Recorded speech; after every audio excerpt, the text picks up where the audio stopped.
Hello students, स्वागत है आप सभी का आपके अपने चैनल टीएच क्लासेस एनआईएस पर। हमारा मोटो है वी टीच अचीव, यानी हम पढ़ाएं और आप सभी अपने लाइफ में सक्सेस अचीव करें। लेकर आ गए हैं क्लास 12th वाले बच्चों के लिए हिंदी का चैप्टर 9, जिसको आज हम पढ़ने वाले हैं, जिसका नाम है अच्छा कैसे लिखें। इससे पहले के 8 चैप्टर्स मैं ऑलरेडी करवा चुकी हूँ, जो कि आपके एग्ज़ाम के पॉइंट ऑफ व्यू से बहुत ज़्यादा इंपॉर्टेंट है। तो उन चैप्टर्स को आपको देखना बहुत ज़्यादा ज़रूरी है। प्लेलिस्ट का लिंक आपको डिस्क्रिप्शन में मिल जाएगा, आप वहाँ से चेक कर सकते हैं। और इसके साथ साथ मैं एक इम्पॉर्टेंट इन्फॉर्मेशन आपको दे दूं कि मैं सिर्फ वही आपको चैप्टर्स करवाऊंगी जो कि एग्ज़ाम के पॉइंट ऑफ व्यू से बहुत ज़्यादा इंपॉर्टेंट है और बार बार पूछे जा रहे हैं। ठीक है, तो क्योंकि बहुत सारे बच्चे कमेंट करके कह रहे थे कि मैम आपने चैप्टर्स जो हैं एक चैप्टर यानी 6 चैप्टर वो स्किप करवा दिया है। तो बच्चे वहाँ से आपके बहुत कम क्वेश्चन पूछे या फिर पूछे ही नहीं जाते हैं। तो अभी हमारा सिलेबस बहुत ज़्यादा है और हमारे चैप्टर्स हमें जल्दी से जल्दी कवर करने हैं और हमें वो चैप्टर्स कवर करने हैं जो कि इम्पॉर्टेंट है बहुत ज़्यादा और बार बार पूछे जाते हैं। तो आप चिंता मत कीजिए, मेरी जिम्मेदारी आपके एग्ज़ाम्स की तैयारी की है। तो आपके वही चैप्टर्स मैं करवाने वाली हूँ जो बहुत ज़्यादा इम्पॉर्टेंट है और पक्का से पक्का आपके एग्ज़ाम्स में इनसे सवाल पूछे जाएंगे। ठीक है, तो आज का हमारा चैप्टर है अच्छा कैसे लिखें। मैं इस चैनल की होस्ट तनु। चलिए स्टार्ट कर लेते हैं हमारी वीडियो को स्टार्ट करने से पहले एक लाइक ज़रूर करिएगा, शेयर ज़रूर कर दीजिएगा अपने सभी साथियों के साथ, ताकि सबकी मदद हो जाए। और चैनल पर नए हैं सब्सक्राइब करना बिल्कुल ना भूलें। तो टाइटल देख लेते हैं, इसका टाइटल का मीनिंग समझते हैं। अच्छा यानी सुंदर, कैसे लिखें। इस चैप्टर में हम पढ़ने वाले हैं जो भी चीज़ें आप लिखते हो, ठीक है, कोई भी चीज़ जैसे आप बोलते हो उसको आप लिख भी सकते हो, तो उसको और सुंदर या और अच्छा कैसे लिख सकते हैं, इस चैप्टर में हम ये पढ़ेंगे। चलिए पहले पढ़ लेते हैं इसका इंट्रोडक्शन पार्ट। अब तक आप भाषा के लिखित रूप का पर्याय प्रयोग करने लगे हैं। आप मतलब भाषा का लिखित रूप होता है जो कि हम लिखते हैं, ठीक है। फिर भी जब भी कभी नया लिखना होता है तो हम 10 बार सोचते हैं क्या लिखें, कैसे लिखें, शुरू कैसे करें। जैसे किसी पत्र को लिखना, प्रश्नों के उत्तर लिखना, अनुच्छेद या छोटा निबंध लिखना, या ऐसे ही कुछ अन्य परिस्थितियों में। तो अब तक तो आपको लिखना आ ही गया होगा, 12th क्लास में है तो ऑब्वियसली आ ही गया होगा। लेकिन फिर भी अगर हमने कोई नई चीज़, नया टॉपिक दे दिया जाए तो हम सोचते हैं कि इसकी स्टार्टिंग कैसे करें। कभी कभी आप किसी घटना से इतना प्रभावित होते होंगे कि आपका मन उसके बारे में लिखने को करता होगा। शायद आप डायरी में नियमित रूप से अपने विचारों को लिखते हो या कभी कभी अपनी प्रतिक्रिया व्यक्त करते हो। इस प्रकार लिखना कौशल के अनेक रूप हैं, ठीक है। तो आप जो है अपनी डायरीज़ कुछ आप में से लिखते भी होंगे डायरीज़, ठीक है, और अपनी जो प्रतिक्रिया है, पूरे दिन की जो आपने क्रियाकलाप एक्टिविटी करी है वो भी आप उसमें लिखते होंगे। पर उसको आप लिखते कैसे हैं आज वो पढ़ने वाले हैं। आप सहमत होगी कि बोलना जितना आसान है लिखना उतना नहीं, किंतु लिखने का प्रभाव बोलने से अधिक स्थायी और प्रभावी होता है। जितना बोलना हमारे लिए आसान है, जैसे हमने कुछ भी बोल दिया, ठीक है, उसको कई बार होता है उसको लिखना हमारे लिए बहुत ज़्यादा मुश्किल बन जाता है। परंतु शर्त यह है कि हमें प्रभावी ढंग से लिखना आए। चलिए इस पार्ट में हम यही देखने वाले हैं कि किस तरीके से आप प्रभावी ढंग से लिख सकते हैं। उसके बाद आपके उद्देश्य आ जाएंगे, क्या क्या चीज़ें आपको इस पार्ट को पढ़ने के बाद आ जाएंगी। एंड देन आपका एक क्रियाकलाप है जिसमें कि आपको कंप्यूटर प्रयोग संबंधी 10 वाक्य एक अनुच्छेद में लिखने हैं, ठीक है। तो आप ये क्रियाकलाप कर भी सकते हैं एंड इसको स्किप भी कर सकते हैं। चलिए उसके बाद बात आती है हमारे मूल पाठ की, यानी मेन हमारा जो पाठ है, भावों की अभिव्यक्ति और भाषा, ठीक है। तो यानी भाव को हम कैसे अभिव्यक्त करें, कैसे दूसरों को दिखाएं। अभिव्यक्त करना यानी अपने जो भाव हैं, अपनी जो फीलिंग्स है उसको बताना, और भाषा से आपको उसको कैसे बता सकते हैं। देखिए, कहते हैं कि खुशी बांटने से बढ़ती है और दुख कहने से कम हो जाता है। ये आपको पता है कि खुशी अगर हम बांटेंगे तो और बढ़ेगी, और अगर दुख हम कहेंगे तो और कम होगा। दैनंदिनी कार्यकलापों में सुख या दुख की जो अनुभूति होती है वह अनायास ही व्यक्त हो जाती है। बीमारी के समय हमारे मुंह से हे राम ध्वनि या दुख की अवस्था में कई बार ओ माँ निकलता है। जब हमें दुख हो तो हमारे मुंह से निकलता है ओ माँ, बहुत दर्द हो रहा है। या फिर जब हमें बहुत ज़्यादा बीमारी हो तो हम क्या बोलते हैं, हे राम बचा लो। या जब आपने बूढ़े लोगों को कहते हुए भी सुना होगा, हे राम अब तो उठा ही ले, है ना। इसी तरह के अनेक ध्वनि संकेतों की सहायता से हम अपने विचारों को व्यक्त करने के लिए भाषा का सहारा लेते हैं। जब हम ऐसे इस प्रकार के ध्वनि संकेत दिखाना चाहते हैं तो हम इसके लिए भाषा का सहारा लेते हैं।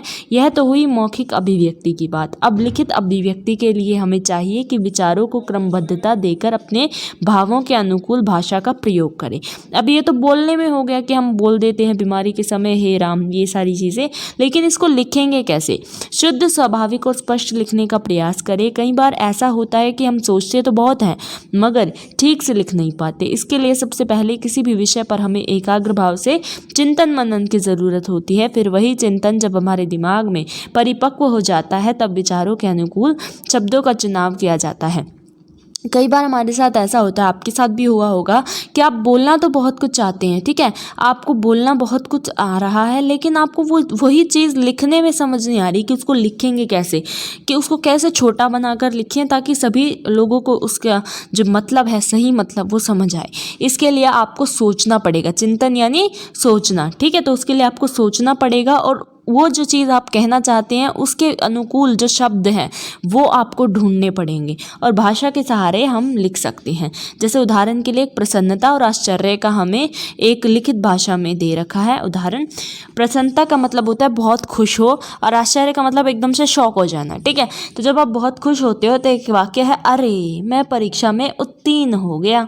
तो ये कह रहा है कि अरे वाह, मैं तो है ना परीक्षा में फर्स्ट आ गया, उत्तीर्ण हो गया, देखो यह तस्वीर क्या कमाल की है।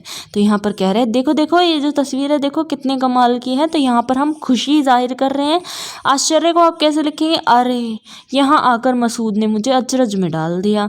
तो वो कहता है कि अरे अरे तुमने तो मुझे अचरज में डाल दिया, ठीक है। तो ये तो हुई भाव या विचार प्रकट करने के बाद। मगर इन भावों की वाहिनी भाषा के लेखन में मोटे तौर पर देखें तो मुख्यतः दो पक्ष हैं। एक तो उसका बाहरी अर्थात स्वरूप पक्ष है जिसमें शब्द चयन, वाक्य गठन, मुहावरा प्रयोग, अभिव्यक्ति शैली आदि आते हैं, और दूसरा पक्ष है भीतरी पक्ष जिसे भाव या विचार पक्ष कहते हैं, ठीक है।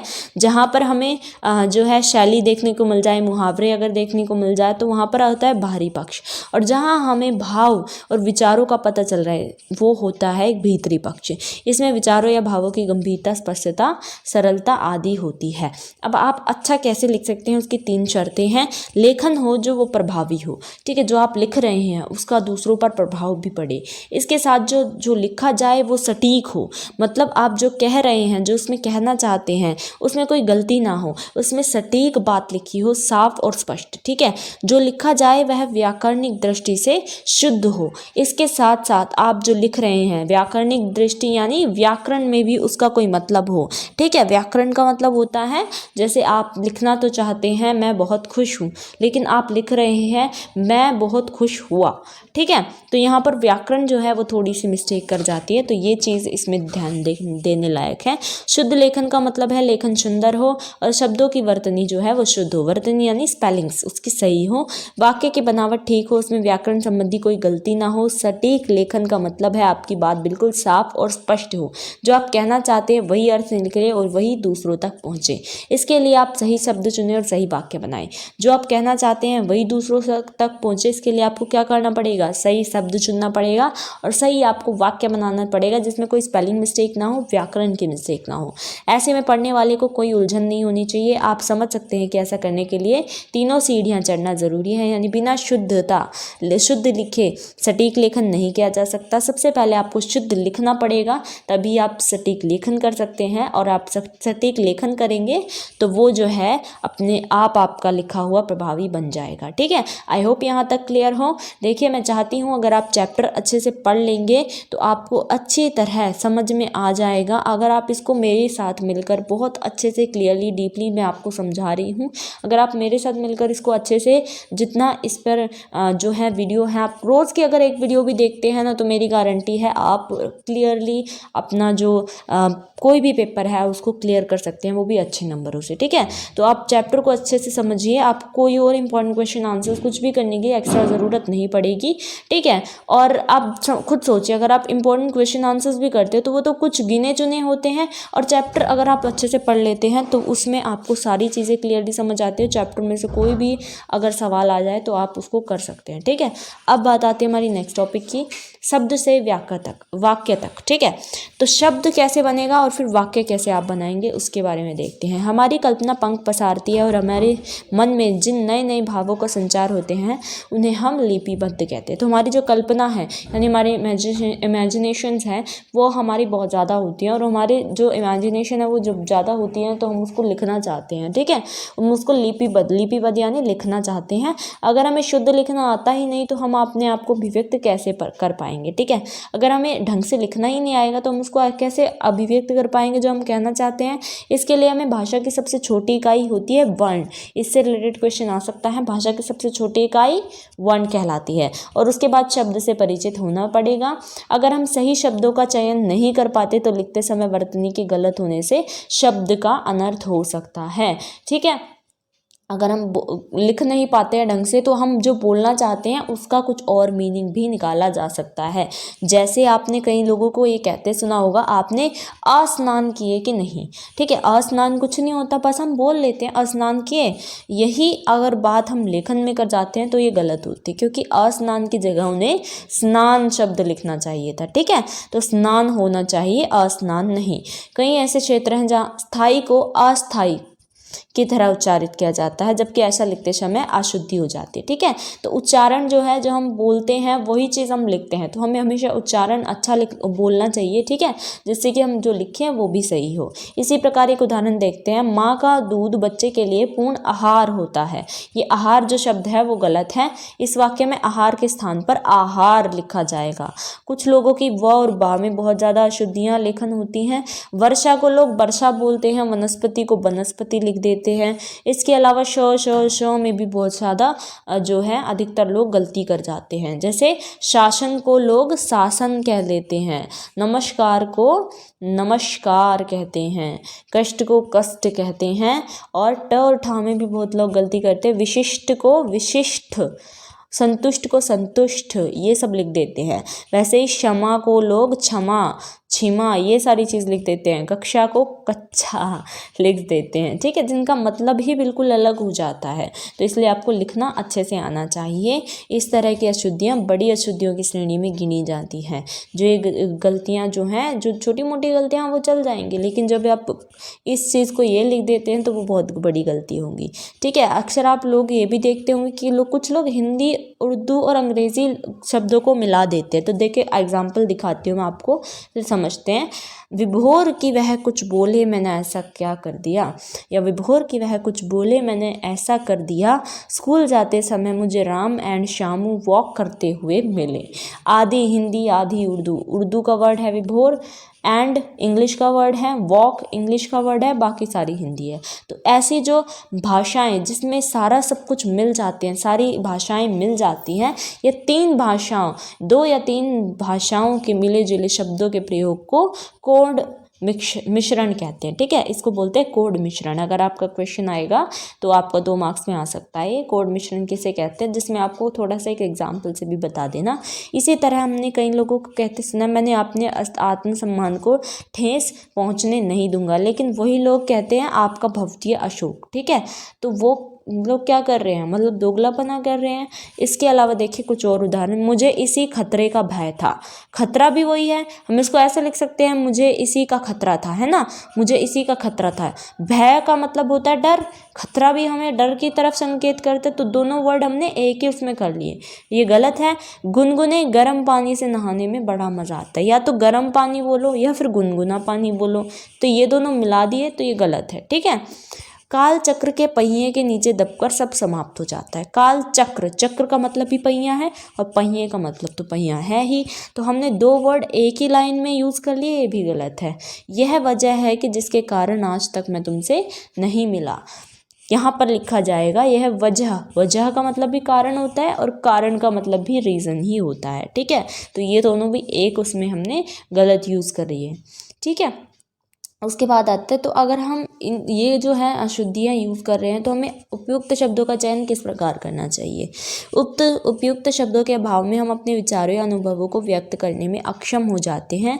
हमारे मन में कोई विचार उठा और हमने उसे भाषा में अभिव्यक्त करने के लिए शब्द खोज लिए, मगर यह काम नहीं यहीं समाप्त नहीं होता। शब्दों के चयन के बाद हमें यह भी देखना होता है कि उनका मेल बैठता है कि नहीं। मान लीजिए आपको लिखना है कि मेरे माँ बाप बूढ़े हो गए हैं, इसकी जगह यदि आप लिखें कि मेरे मम्मी बाप बूढ़े हो गए हैं, तो वो कितना अजीब सा लगेगा, अच्छा भी नहीं लगेगा।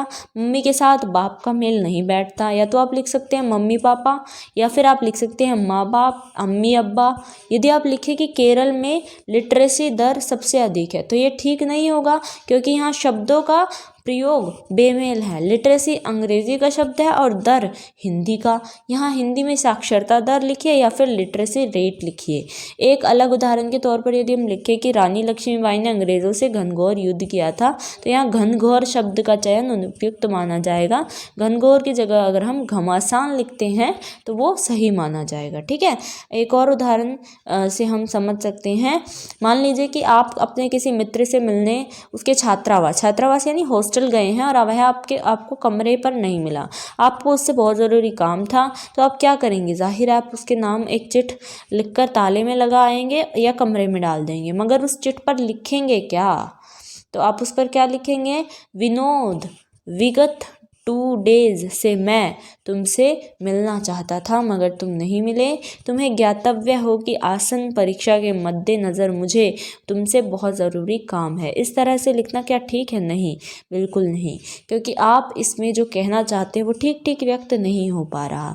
उपयुक्त शब्द चयन और अवस्थित और सटीक ढंग से कहीं ज़्यादा बात प्रभावशाली होती है। यहाँ आपकी भाषा जो है वो अटपटी है। देखिए क्या बोलना चाहता है ये, विनोद विगत 2 डेज, यहाँ पर इसने इंग्लिश का भी यूज़ कर लिया। मैं तुमसे मिलना चाहता था मगर तुम नहीं मिले। ठीक है, चलो ठीक है, ये मान लिया, ये कुछ हमें समझ भी आ रहा है। तुम्हें ज्ञातव्य यहाँ पर इसने क्या यूज़ है? बिल्कुल शुद्ध हिंदी।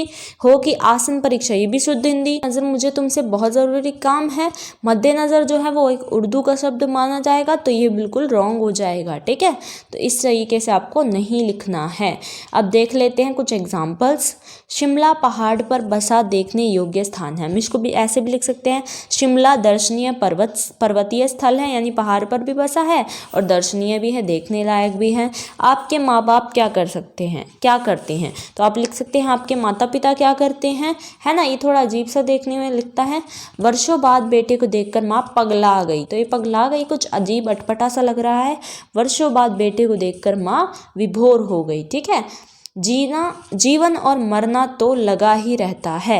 आप इसको लिख सकते हैं जीवन मरण या जीना मरना तो लगा ही रहता है।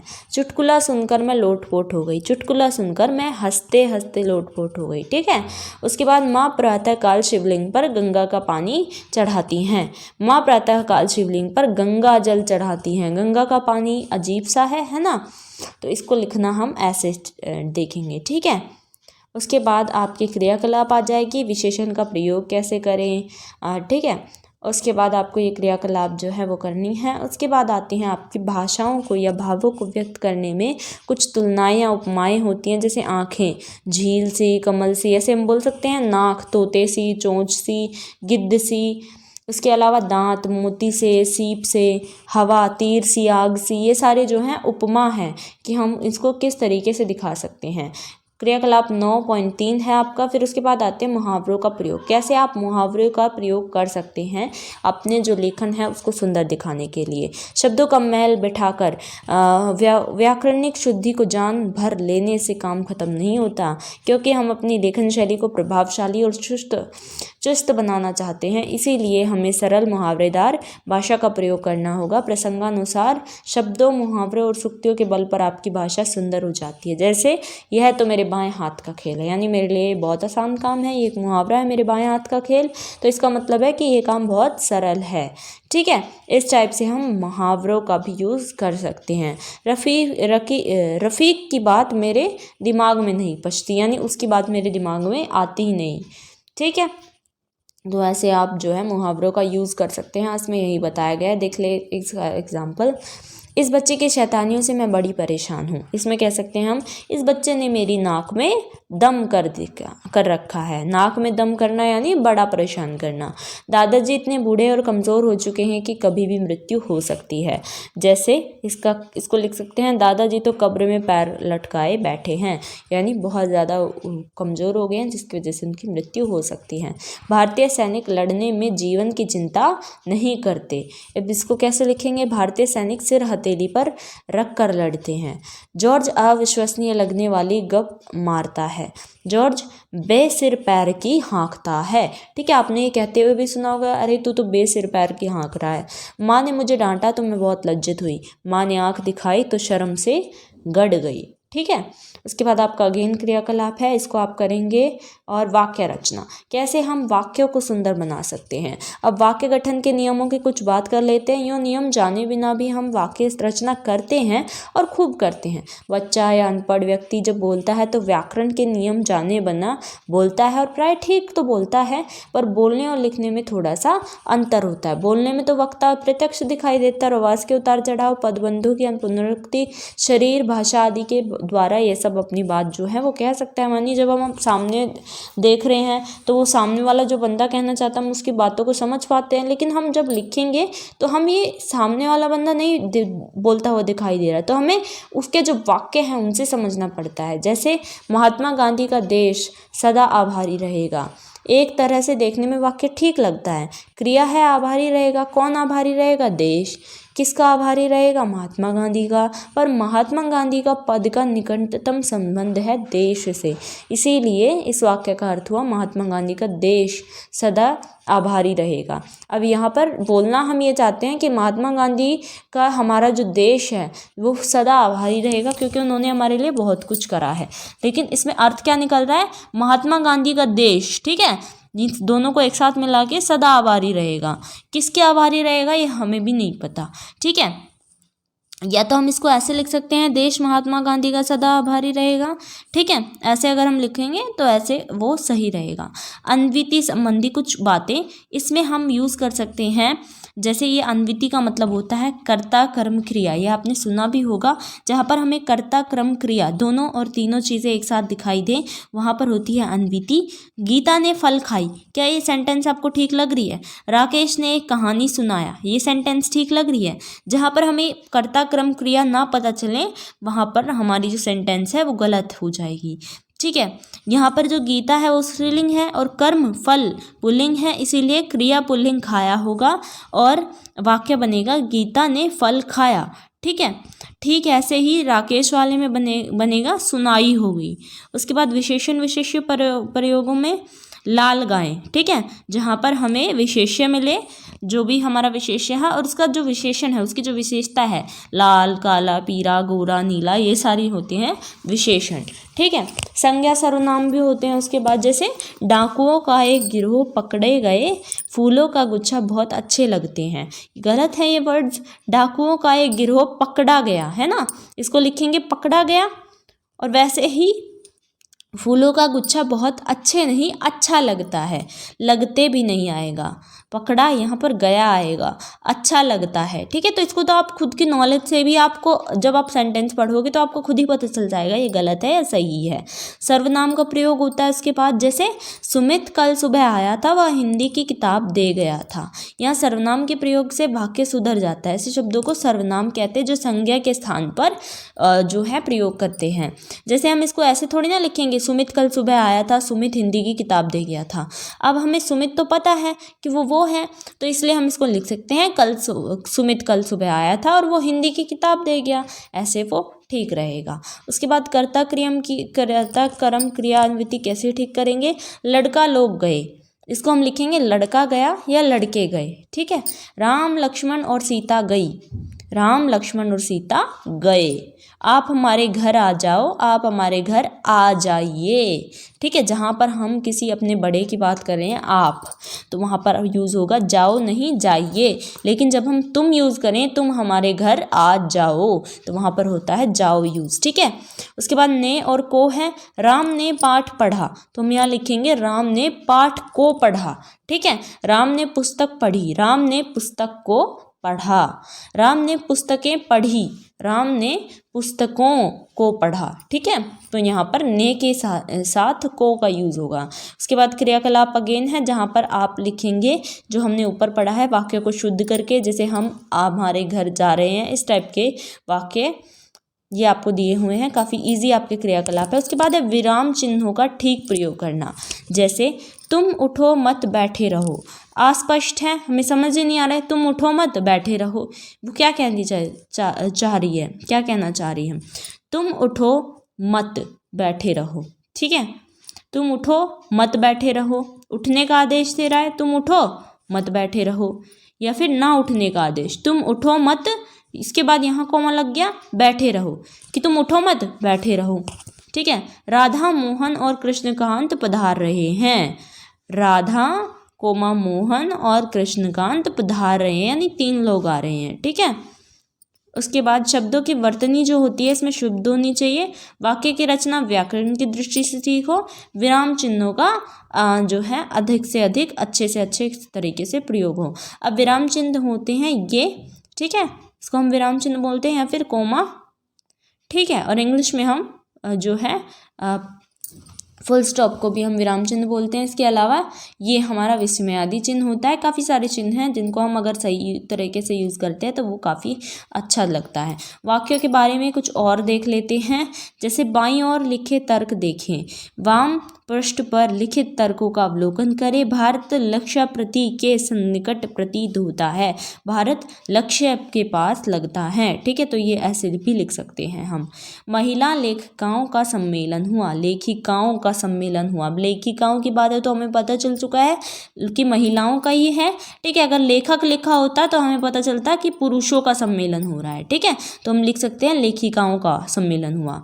नेताजी स्वयं अपना आत्म प्रचार करते हैं, तो इसको क्या लिखेंगे? नेताजी अपना प्रचार स्वयं करते हैं या नेताजी आत्म प्रचार करते हैं। ठीक है, उसके बाद आपका क्रियाकलाप 9.6 है। उसके बाद हमारा प्रभावी और जनात्मक लेखन हम कैसे लिखें। जैसे अगर हमें लिखना है, मान लीजिए कि आपको यात्रा वृत्तांत लिखना है, जिसमें क्रम होगा यात्रा की प्रेरणा, स्थान होगा, फिर उसके बाद कैसे गए, विशेष घटना क्या हुई, इन्हें आप क्रम से अलग अलग अनुच्छेदों में व्यक्त करेंगे। ठीक है, एक एग्जाम्पल हम देखते हैं इसका, जैसे माँ जब से तुम गई हो पढ़ाई में मन नहीं लगता, तुम्हारी याद आती है। पिताजी आप मुंबई से मेरे लिए क्या लेकर आएंगे। तो यहाँ पर जो है हमने इनको अनुच्छेदों में बांट दिया। ठीक है, एक डंडा यहाँ, एक डंडा यहाँ और एक डंडा यहाँ। तो हमारी जो बात है वो हमें समझ आ रही है कि माँ जब से तुम गई हो पढ़ाई में मन नहीं लगता, तुम्हारी बहुत याद आती है। ठीक है, उसके बाद पिताजी आप मुंबई से मेरे लिए क्या लेकर आएंगे। तो यहाँ पर अलग अलग जो बातें हैं वो हमें समझ आ रही हैं। इसलिए प्रभावी लेखन वो होता है जिसमें शब्दों का प्रयोग सटीक और वाक्यों की बनावट सुगठित होती है, आपको लिखने में आसान हो और पढ़ने वाले को समझना आसान लगे। विचार क्रम से रखें जिससे उसे पढ़ने में आपका मन लगे। ठीक है, उसके बाद आपका 9.7 का जो है क्रियाकलाप है। एंड नेक्स्ट आपका यहाँ पर अंश दिए हुए हैं और यहाँ पर आपकी है सरल लेखन, प्रभावी लेखन। सरल लेखन आप कैसे लिख सकते हैं, किसी भी चीज़ को लिखना आपको कैसे सरल बना सकते हैं। राम दौड़ता हुआ डॉक्टर के पास गया, तो क्या इसे ठीक समझ पाएंगे पाठक कि राम दौड़ता हुआ डॉक्टर के पास गया। ठीक है, तो हम इसको लिख सकते हैं राम तीर की तरह डॉक्टर के पास गया। तो आप राम के तेज़ दौड़ने के बारे में अपने आप राय बता देंगे। या फिर मान लीजिए आप लिख सकते हैं, क्या लिखेंगे आप, राम आंधी की तरह डॉक्टर के पास गया, यानी वो बहुत तेज़ दौड़ता हुआ गया। ठीक है, इसके अलावा मेरा नाम रामचंद्र है, लेकिन इस वाक्य को आप पूरा नहीं बना सकते, तो आप इसको क्या लिखेंगे, आप इसको लिखेंगे मेरा नाम रामचंद्र है। नीचे देखिए आपको मैं दिखाती हूँ, मेरा नाम रामचंद्र दास है, मेरे पिता का नाम श्री शंकर दास है, मैं राधेपुर का रहने वाला हूँ, मैंने 10वीं तक पढ़ाई की है, मेरी माँ प्राइमरी स्कूल में शिक्षिका है। अब जो वो बात कहना चाहता है वो हमें क्लियरली समझ आ रही है ना। तो इसी को हम कहते हैं, जब हम अच्छा लिखने की बात करते हैं तो हमें ऐसी बातें बोलनी चाहिए, ऐसी बातें लिखनी चाहिए जो सामने वाले को समझ आए और हमारा जो कहने का मतलब है वो भी उसे समझ में आ जाए। ठीक ठीक है। तो यहाँ पर आपके आ जाते हैं आपने क्या सीखा, यानी यहाँ पर आपका हो जाता है चैप्टर जो है वो कंप्लीट। आई होप यहाँ तक आपको क्लियरली समझ आया हो। मैंने वही चीज़ें आपको समझाई हैं जो कि इम्पॉर्टेंट हैं, ठीक है। उसके बाद आपके योग्यता विस्तार और पाठांत प्रश्न हैं, इनको आप कर लीजिएगा जिससे कि आपको ये चैप्टर क्लियरली जो है अंडरस्टैंडेबल आपके लिए हो जाए और क्लियरली सारी बातें आपको समझ में आने लग जाएं। आई होप इस वीडियो से आपकी हेल्प हो, और अगर हुई है तो प्लीज़ लाइक ज़रूर करिएगा, शेयर ज़रूर करिएगा अपने सभी साथियों के साथ। And thanks for